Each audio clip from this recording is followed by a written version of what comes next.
In this episode, we talk about Russian President Vladimir Putin's visit to India and why it matters, especially at a time when India's purchase of Russian oil has prompted the United States to impose an additional 25% tariff on certain Indian exports. We also talk about a demolition drive in Nainital where 52 houses were torn down for allegedly encroaching on forest land. But we begin today by talking about one of the most consequential criminal cases in Kerala's recent history. Hi, I am Niharika Nanda and you are listening to Three Things, the Indian Express news show. It has been 8 years since a leading Malayalam actor was allegedly abducted and sexually assaulted while travelling from her home in Thrissur to Kochi. The case led to the arrest of actor-producer Dileep, one of the biggest stars in the industry who was accused of hiring men to carry out the crime.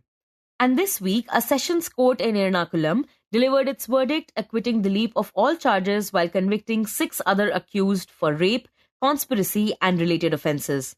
Now, the ruling comes at the end of a long, closely watched trial that reshaped power dynamics in the Malayalam film industry, triggered demands for structural reform and became a benchmark case for conversations around workplace safety. To understand how the investigation led to Dileep and why the trial unfolded the way it did, my colleague Icha Sharma spoke to the Indian Express's Nikhila Henry. Nikhila, could you start by telling our listeners what exactly happened in 2017 and why this case became such a watershed moment for Malayalam cinema? Yeah, so on the night of February 17, 2017, a woman actor who was traveling from Thrissur to Kochi was abducted by 6 men and she was raped in a moving vehicle while the accused drove around in the city of Ernakulam or Kochi. The act of rape was filmed and the film footage was kept with the accused. But what happened later on was that the 6 men who basically abducted the woman actor and raped her were acting on some sort of a quotation, which is what is colloquially called as quotation, but basically a contract. So somebody had basically, set up a contract. These men were asked to rape this woman actor is what the case was. And in that conspiracy, a prominent male actor of the Malayalam film industry, Dileep, got named. And it was accused that he was the mastermind behind this conspiracy, which resulted in the rape of a woman actor. And so have investigators attributed any motive to his alleged actions? Like, why did he do it? Yeah, so Dileep's involvement in the case came into the picture later on when, according to the survivor, Pulsar Suni, or the accused number 1 in the case, basically mentioned Dileep's name while committing the crime, is what the survivor had told the investigators. So mentioned his name in the sense that, according to Pulsar Suni, Dileep allegedly gave a quotation or a contract to him saying that this woman actor should be raped, and that is why the contract was being carried out, is what Pulsar Suni had told the survivor, is what her statement to the police revealed. So that was the point which was the most crucial in the investigation. And then there were similar questions which were raised by the survivor's friends, close friends, including Dileep's ex-wife Manju Warrier, who said that Dileep had held a grudge against the survivor. So from the investigation's point of view, what the investigators found was that Dileep had a problem with the survivor because she outed his extramarital relationship with a fellow woman actor while he was married to Manju Warrier, is what the investigators found. And the case was centered around the allegation that Dileep, who held a grudge against the survivor, told Pulsar Suni to execute a contract in which he will rape the survivor and film it and give that evidence to Dileep. So this is the basic premise on which the investigation progressed. Right, and you highlight that the trial saw several unusual turns, including 2 special public prosecutors resigning. So, what made the trial so contentious and turbulent?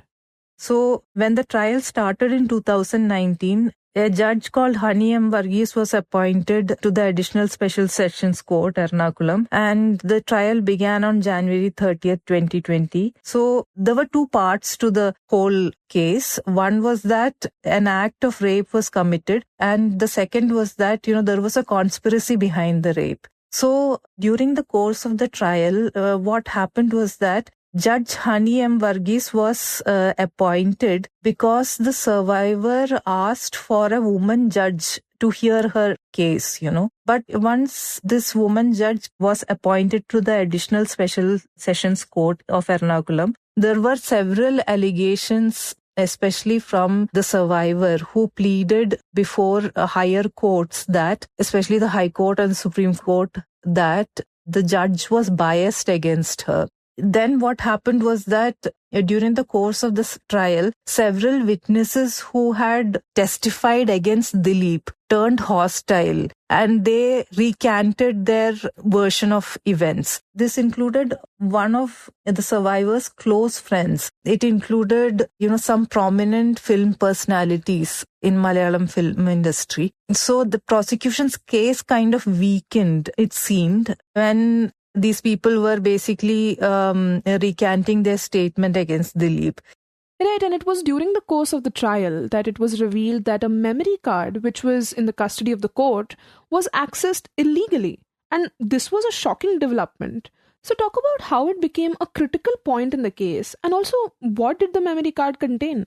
So this memory card basically had the video footage of the rape, which accused number 1, Pulsar Suni, had recorded on his phone. Though the phone was not recovered, this memory card was recovered and it was in the possession of the court. And this memory card was accessed illegally by 3 judicial officers. A forensic report found after the High Court ordered a probe into this. Then during the course of the trial, 2 of the public prosecutors who were representing the survivor quit without giving many reasons, though it was kind of understood that the prosecution was always at loggerheads with the judge in the court. And at one point of time, the judge even called the prosecution prostitution, which basically led the large majority of people, especially those supporting the survivor, to say that the judge was biased against the survivor. So those were the twists and turns in the case.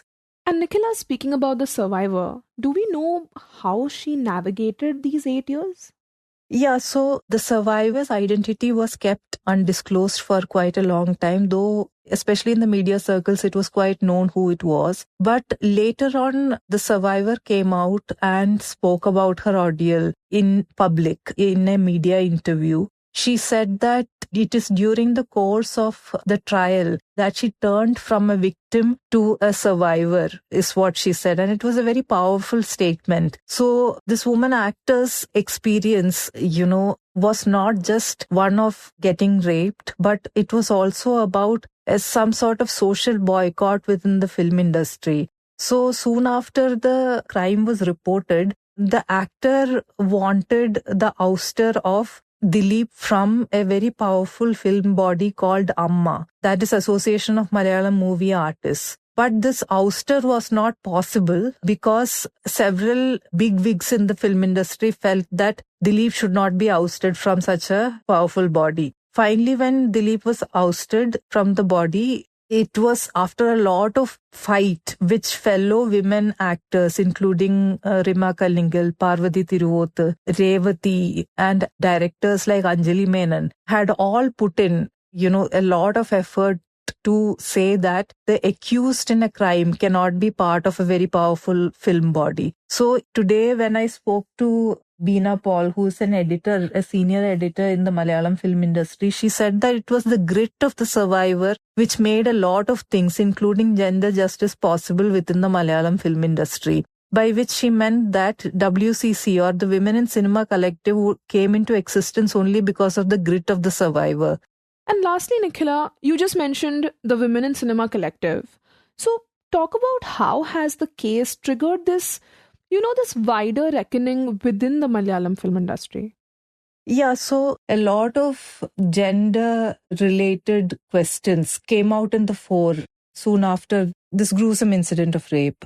So the questions being raised were from the women actors, technicians, and other professionals within the Malayalam film industry who said that gender discrimination and sexual assault or sexual discrimination is part and parcel of the Malayalam film industry. Then what happened was that the state government took cognizance of the many voices which were coming out in support of this woman actor who was raped, and they set up a committee called the Justice Hema Committee, which basically looked into the gender discrimination within the film industry. So Malayalam film industry, which is known for its progressive content, was actually put in the dock by this 2017 case of a woman actor's sexual assault. After the incident happened, a lot of things which were within the film industry, which were discussed in hushed tones, which were basically silenced within the film industry, came to the fore.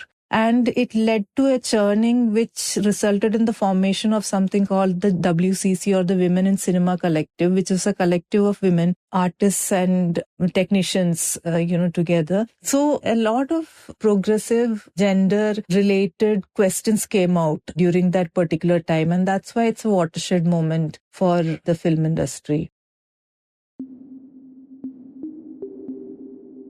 And next, we shift our focus to President Putin's recent visit to India and the significance it has for the ties between the two nations. Now, Putin was in India on the 4th and 5th of December for the 23rd Annual India-Russia Summit, a tradition that began in the year 2000 under former Prime Minister Atal Bihari Vajpayee. So, on the Russian side, it's been either Russian President Vladimir Putin, or for a brief period, it was his protege and Russian president, and who also became Prime Minister, Dmitry Medvedev. That's the Indian Express's diplomatic affairs editor, Shubhajit Roy. On the Indian side, it has been sort of three prime ministers so far. Prime Minister Atal Bihari Vajpayee, with whom President Putin in 2000 established this partnership and this sort of annual summit, and followed by Dr. Manmohan Singh, and then now Prime Minister Narendra Modi for last 11 and a half years. But what was crucial about the latest summit was the fact that it was Putin's first trip to India since the Russia-Ukraine war broke out in 2022. He had last come to India in December 2021, about a couple of months just before Russians invaded Ukraine and the war started in February 2022. So from that point of view, it was very widely watched, keenly watched by the world, as the Russia-Ukraine war has still been continuing for the last almost 3 years and 9 months, and going to be 4 years in February. So from that perspective, it was an important visit, a signaling by Russians, also by the Indians, especially because both countries have been at the receiving end from the United States in terms of sanctions, and also India is facing about 25% tariffs for buying Russian oil, which takes to about 50% tariffs. Also, it's facing secondary sanctions from US and Europe. So in that context, a global geopolitical context, it was a significant visit. The other was that because it's an annual bilateral summit, they also had an agenda of bilateral cooperation from economy, trade, energy, defense, and other aspects of the relationship. Shubhajit, could you talk about what were some of the big announcements when it comes to their economic cooperation roadmap, especially because this visit happened at a time when India's purchase of discounted Russian oil has led the United States to impose an additional 25% tariff on certain Indian exports? Well, they just announced economic cooperation till 2030. The two countries have started cooperating on energy imports. As I said, India has been buying Russian oil since the war began because it was available at discounted prices, and India wanted to sort of buy cheap oil to keep the inflation in check and didn't want to impact Indian consumers with higher crude prices after the war started. So the India-Russia bilateral trade, it grew from, say, $6 to $10 billion to $68 billion in the last, 4 years or so. So from that perspective, what happened was the Indians and Russian leaders, they had agreed and set a bilateral target of about $100 billion by 2030. But now that India is under pressure to cut down Russian oil imports in the face of pressure from US and Europe, and because of the tariffs and sanctions that I mentioned earlier. So this particular sort of roadmap is basically going to look at how they can still achieve this target. So essentially that would also mean that India will have to sell much more, because right now it's a very lopsided sort of trade imbalance that exists between India and Russia. About out of $68 billion, India sells only goods only worth about $4 billion. So essentially $64 billion is in favor of Russia, which is what Russia sells in terms of oil and other petrochemical products. So India wants to sell more, say, for example, Indian products, say, fruits, vegetables, pharmaceutical, and other things. So those are the elements that were sort of looked at. And Shubhajit, during the visit, Putin also talked about Russia's contribution in building the largest Indian nuclear power plant, Ernakulam. How have the two leaders decided on taking forward their nuclear energy partnership? Yeah, so Russia has been sort of building the Ernakulam nuclear power plant. I think there's 6 total reactors they have to build. 2 have started and work on 4 more are continuing. So essentially, to kind of cooperate in this civil nuclear cooperation, they want to sort of power it ahead. And that was sort of the main point of discussion. And they also discussing a second site in India for a nuclear power plant. And the government and on both sides are discussing where the second site would be. And the Indian side said that they will try to finalize a formal allotment of the second site.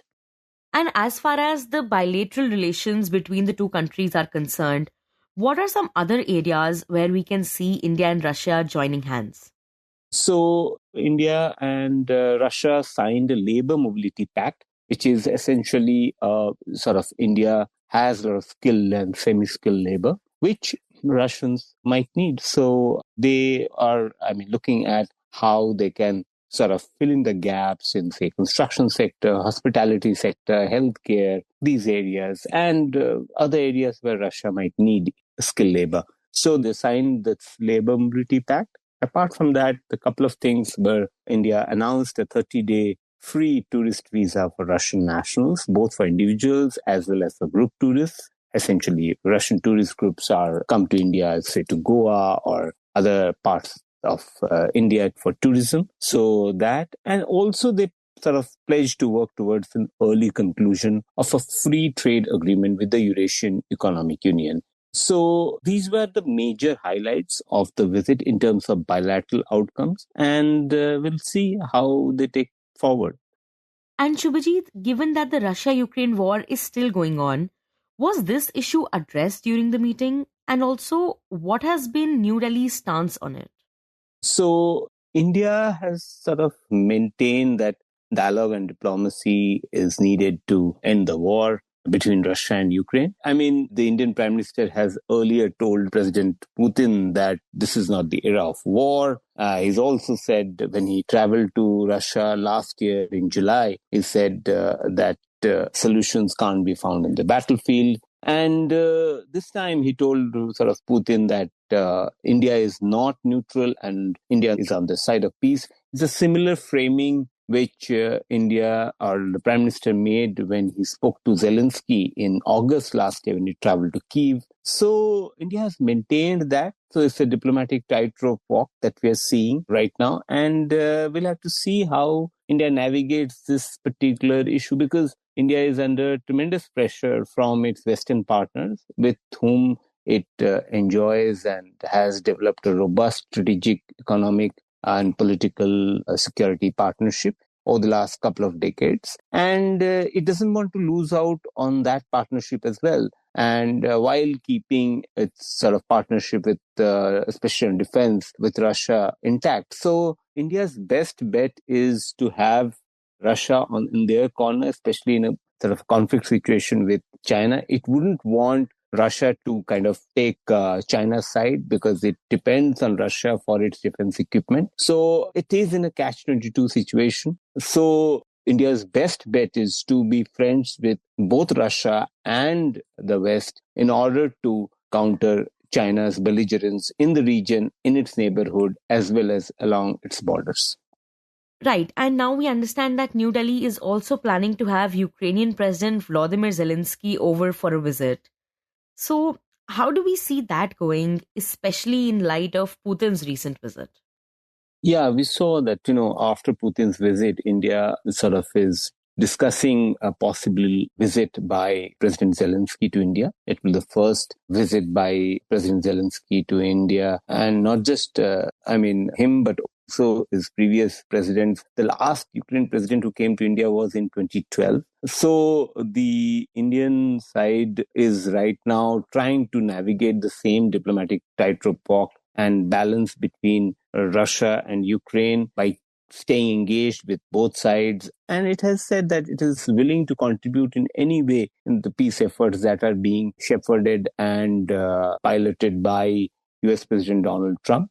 Officials have told me that the visit by the Ukrainian president could happen as early as in January next year, which is next month. So we'll see how that plays out. Also, President Zelensky, he has been engulfed in his government has been engulfed in a massive corruption scandal, which involved his chief of staff, Andrei Yermak, who resigned last week. So all these political developments, as well as broader global developments, will shape and influence the decision-making of a visit by President Zelensky in the next few weeks or months. And finally, we turn to a demolition drive in Nainital that has triggered anger and allegations of improper action. On Sunday, a total of 52 houses were demolished by the Nainital District Administration, which it said were encroaching on reserve forest land in the Terai West Division of Ramnagar Range in Uttarakhand. The Indian Express's Aishwarya Raj reported that the exercise began around 5 a.m. with heavy police deployment.